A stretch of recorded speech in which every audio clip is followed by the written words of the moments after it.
खौफनाक तसादुम, एक लम्हे में 13 घरों में सफ़े मातम बिछ गई। मुतादिद जख्मी अस्पतालों में जिंदगी और मौत की कश्मकश में मुब्तला हैं। मज़ीद तफसीलात इस रिपोर्ट में जानते हैं।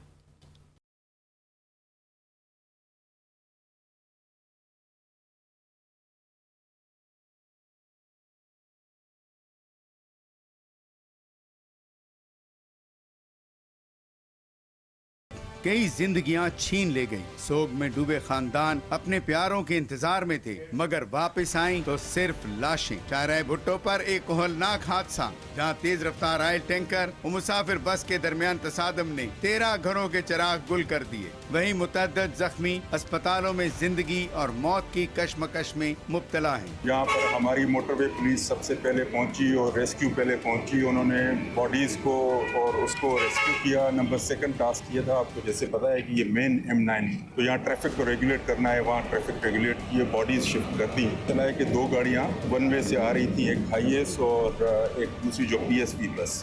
तो इसको अभी मैं जाके और देखूंगा, और जिसकी भी गफलत होगी, जाहिर है किसी न किसी की तो है, तो उसमें उसके खिलाफ एक्शन होगा डेफिनेट। ये मंजर था सुपर हाईवे M9 पर DHSCD के करीब अंसारी पुल का। बस में सवार मुसाफिर अपनी मंजिल की जानिब रवां दवां थे, मगर तकदीर को कुछ और ही मंजूर था।